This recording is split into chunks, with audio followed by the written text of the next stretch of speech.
Hi, this is Liz.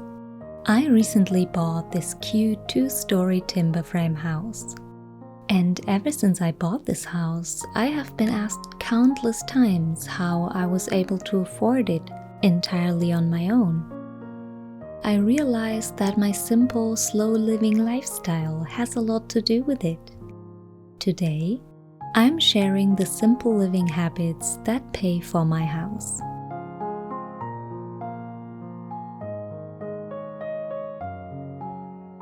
Let's get the elephant out of the room first. I do have a stable job in the IT industry that pays decently.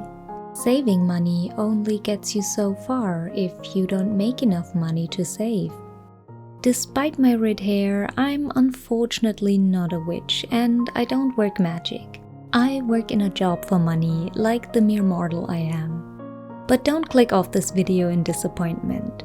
I have friends who earn a similar or even higher salary and still they were surprised how I was able to afford a house by myself. As we dove deeper, we realized that my monthly cost of living is about a third of theirs. So why is that? I started cultivating a simple lifestyle for a number of different reasons. Because sustainability is important to me. Because I prefer a slower and more quiet life. Because I enjoy living in the countryside. Because all things vintage and cottagecore just appeal to me. Saving money was never my primary goal when I chose this lifestyle for myself. We might actually believe that living an environmentally conscious life or refusing to buy fast fashion comes with a hefty price tag. I was surprised myself to find out that this lifestyle actually saves me a lot of money in my day-to-day life. So let's dive into the simple living habits that paid for my house.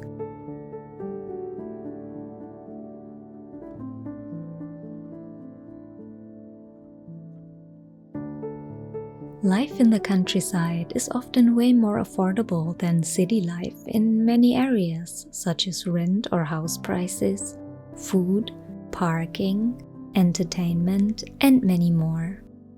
Of course, living in a rural area often means living far away from everything, which is precisely the point, but also raises the question how to get from point A to point B.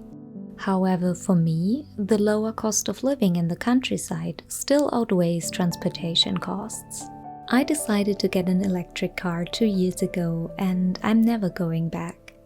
If you live in a place where you don't need a car at all, then that's even better. Walking and biking are both the most affordable and the most environmentally friendly means of transportation, and I try to walk as much as I can. But especially in the countryside, that's not always possible. I got my electric car for environmental reasons, but quickly realized how much cheaper it is to charge than to fuel a car or use public transport, which is very expensive here. Of course, this depends a lot on where you live, the fuel prices, and the charging infrastructure. But for me, it's the perfect solution that saves me a ton of money each month.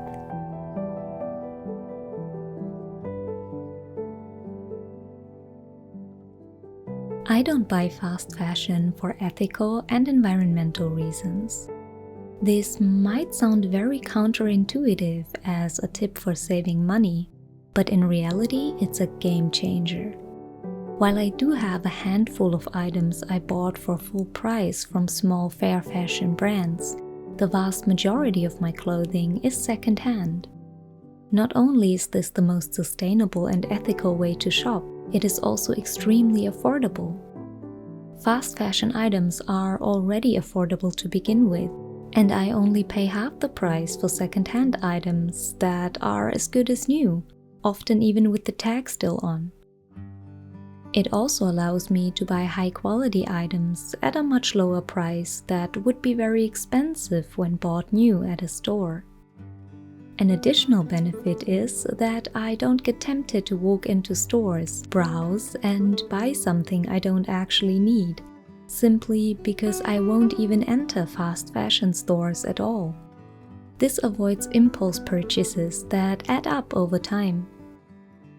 I also attend swap events regularly where I acquire clothing entirely for free. If you would like to learn more about how I shop for clothes, I'll link a whole video about the topic for you. But I do not only buy clothing secondhand. I also love to shop for furniture and other household items on flea markets or online marketplaces. If we manage to adopt a simple living mindset and let go of the notion that we need whatever new clothing item or gadget we saw on social media right now to feel happy, buying items secondhand when the opportunity arises is a fantastic way to save money that is available to everyone.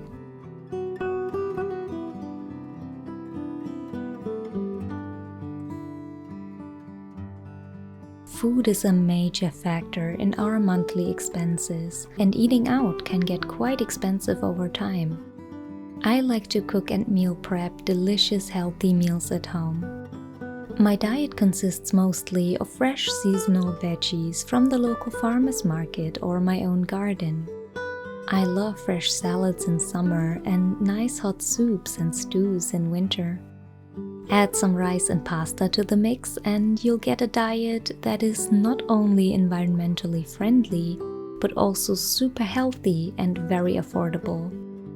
I do like to treat myself to a nice meal at a restaurant once in a while, but it is an exception that I treasure as the special occasion it is.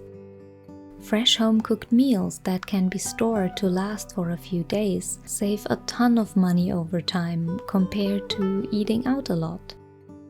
The same is true for coffee. I make sure to always brew my coffee at home and take it with me in a reusable cup. It's mind-boggling how much 1 or 2 coffees to go each day add up over time. My go-to drink throughout the day is tea. If you find water a bit too bland, tea is a perfect alternative. Not only is it way healthier than soft drinks and doesn't come in plastic bottles, it is also extremely affordable. We can even make it entirely for free by drying plants such as peppermint, nettles, chamomile, rose, or daisies.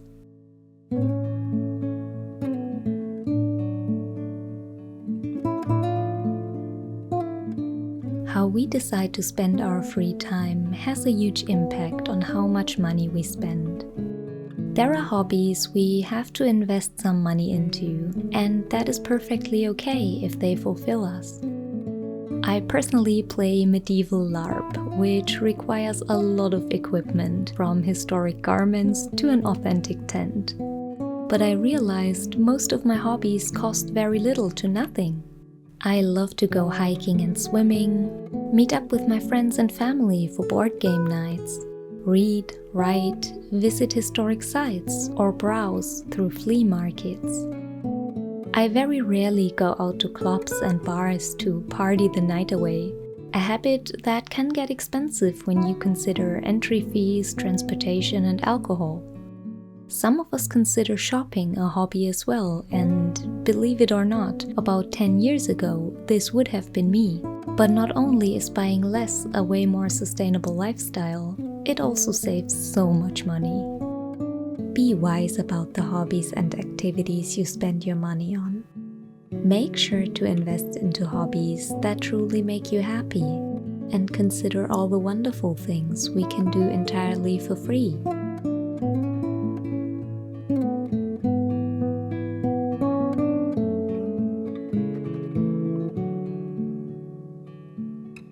Not everything we want or need has to be bought. Especially if it's things we only need every now and again, it can be a good option to borrow them or share them with someone else and split the cost. Great examples would be renovation or gardening tools that we might need only once or twice a year, unless we are currently renovating a cottage, that is. Getting books from the library or public bookshelves can save a lot of money for items we will likely only need once anyway.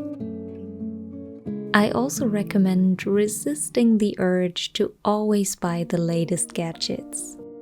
At first glance, it might seem so cool and worthwhile to have them, but the novelty wears off quickly. Let's be honest with ourselves. How often are we truly going to use the 3D printer, the VR headset, the pasta maker, or the popcorn machine?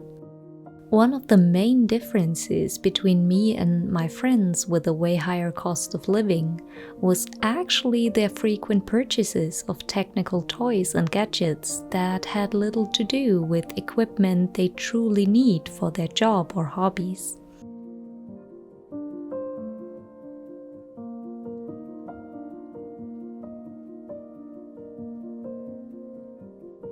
When I was little, I often heard my dad say, "We can't afford to buy something cheap." His words stuck with me. Back then, I thought he was making a joke, and it took me a while to see the wisdom in it.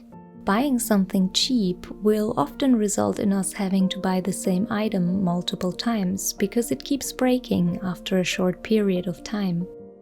I started buying high-quality items mainly for sustainability reasons, but quickly noticed that quality items last so much longer. The most important aspect here, in my opinion, is to really take a closer look at the item you are buying and to find out whether you are paying for quality or for the brand. Many items that are more expensive and appear to be of higher quality actually aren't. We are paying extra for the brand name, which doesn't give us any benefit at all. I made it my mantra in all areas of life to buy less but of higher quality, and in the long run, this is saving me a lot of money.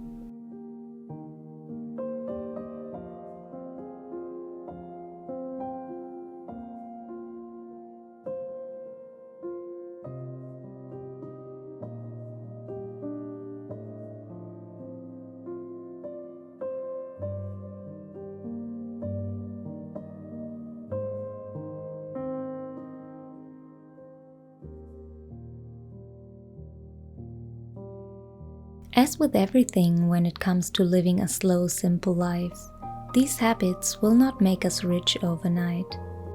They are permanent lifestyle changes that can first and foremost make us happier if a slow, quiet life is what we are looking for.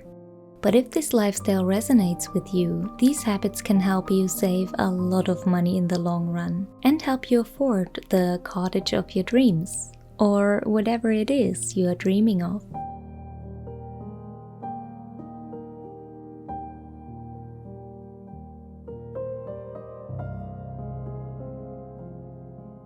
Which habits help you save money? Let me know in the comments.